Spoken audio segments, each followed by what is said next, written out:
San Roberto Belarmino, año 1542-1621, 13 de mayo. Cintia, su madre, hermana del Papa Marcelo II, le acostumbró desde niño a todas las prácticas de la vida cristiana. Todos los días le hacía ir a la iglesia cercana de la casa solariega que la familia tenía en Montepulciano. A los 6 años, Roberto, vestido con un traje de lino, a modo de sobrepeliz, se subía a una silla puesta al revés y predicaba a sus hermanos la pasión de Cristo. Poco después empezó a sentir tal afición a la poesía que se pasaba gran parte de la noche leyendo a Virgilio y tejiendo hexámetros latinos, en los que se gloriaba de no meter ninguna palabra que no fuese virgiliana. Escribía églodas, odas y hasta fragmentos de poemas. Pero él mismo quemó sus composiciones y de todas ellas solo se conserva el himno a Santa María Magdalena, que hoy aparece en el breviario romano. Además, aprendió a cantar con gracia, a tocar varios instrumentos de música y a remendar, dice él mismo, las redes de casa con tal ligereza y habilidad que parecían no haberse roto jamás. A los 16 años sintióse súbitamente llamado a entrar en la compañía de Jesús. Él mismo nos cuenta el origen de su vocación con estas palabras. Púsose a pensar seriamente cierto día cómo podría elevarse y llegar a la verdadera tranquilidad del alma, y habiendo discurrido por mucho tiempo acerca de las dignidades a que podría aspirar, le vino de una manera insistente el pensamiento de la brevedad de las cosas temporales. Y llegando así a concebir horror de tales cosas, se determinó a buscar una religión en que no hubiera ningún peligro de llegar a tales dignidades. Como su padre puso algunas dificultades, retiróse a vivir en el campo, entregado al estudio de los clásicos con otros amigos y parientes. Uno comentaba las geórgicas de Virgilio, otro la poética de Aristóteles, otro el discurso pro corona de Demóstenes, y a Roberto le tocó explicar la oración de Tulio en defensa de Milón. Fue un año de espera, al cabo del cual entró en la casa noviciado de Roma. Era de una salud precaria y de breve estatura. El primer año de su vida religiosa sufrió de letargo pesadísimo, el segundo de continuo dolor de cabeza, y el tercero fue tenido por tísico. No obstante, hizo sus estudios con brillantez. A los 20 años empezó a enseñar en diferentes colegios, primero literatura, después astronomía, mezclando, dice él mismo candorosamente, cuestiones filosóficas para granjearme crédito y autoridad. Por este mismo tiempo empieza a revelarse como un orador fácil, lo mismo en latín que en italiano. Aunque no había recibido siquiera la tonsura, predicaba en los púlpitos de las iglesias y dirigía fervorosas pláticas a sus hermanos los religiosos.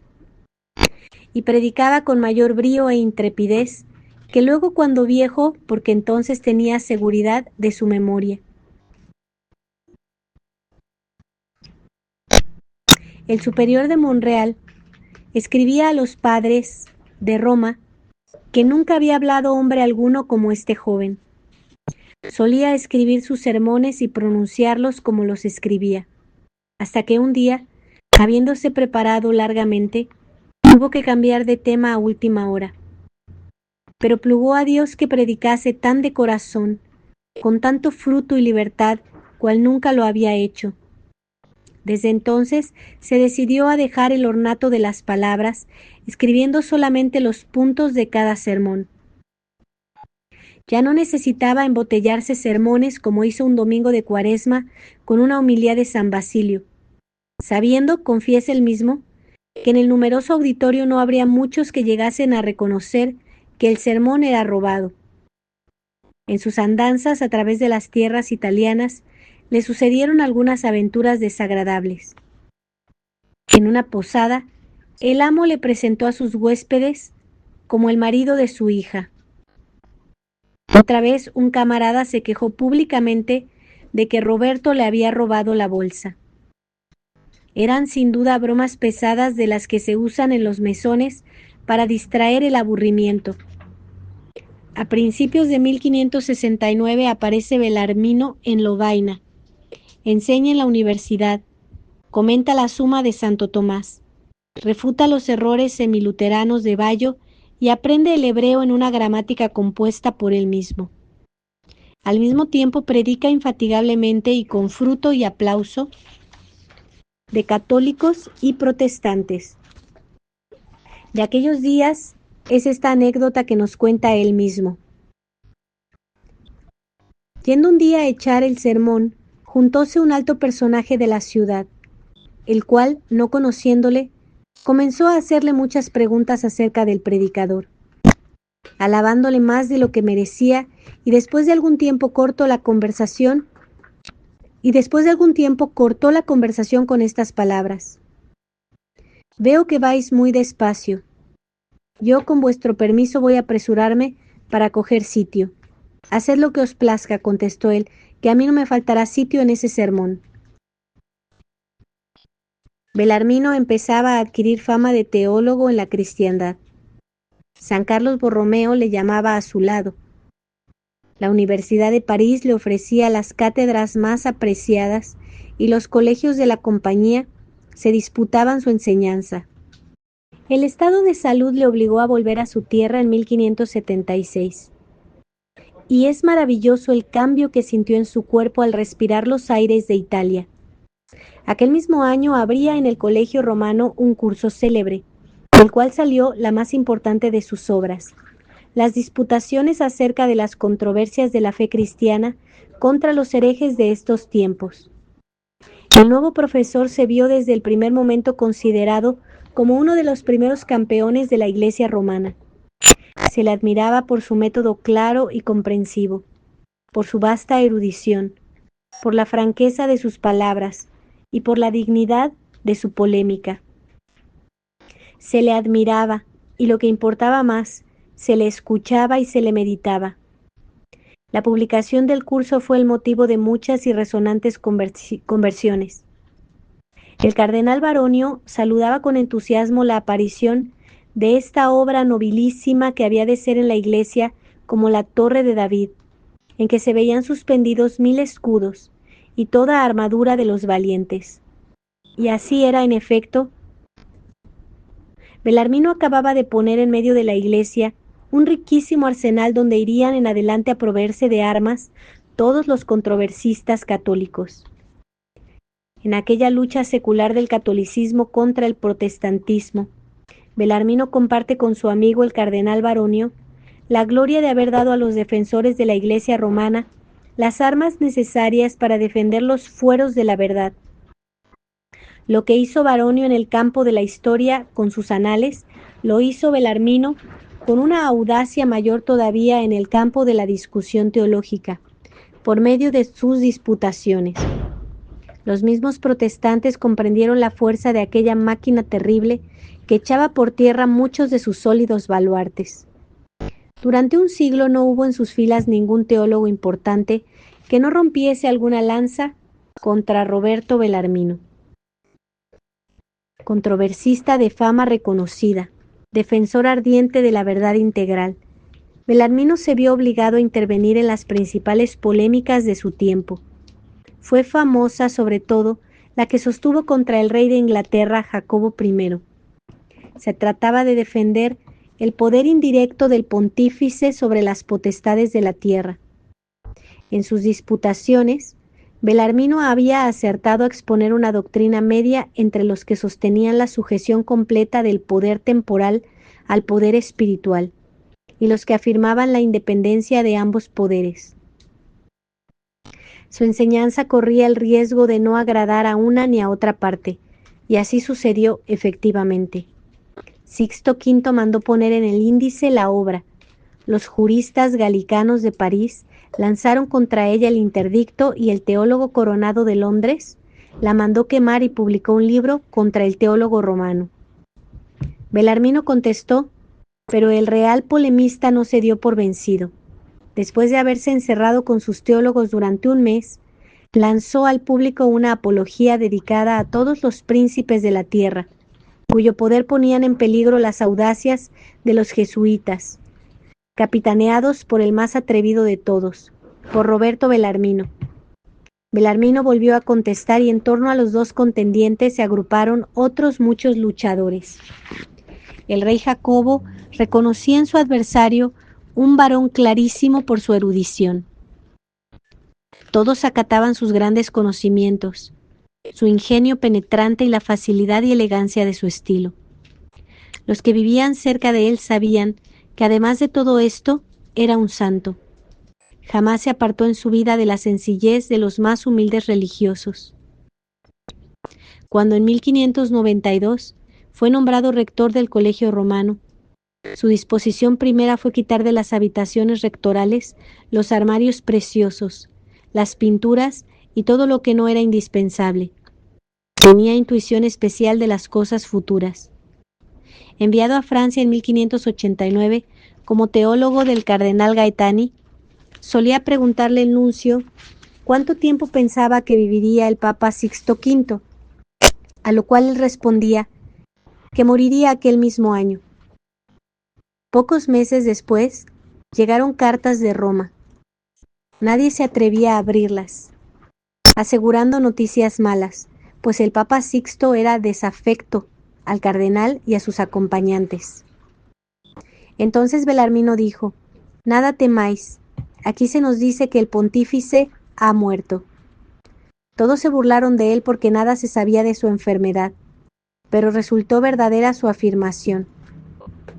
Otro caso maravilloso le pasó con el Papa Clemente VIII.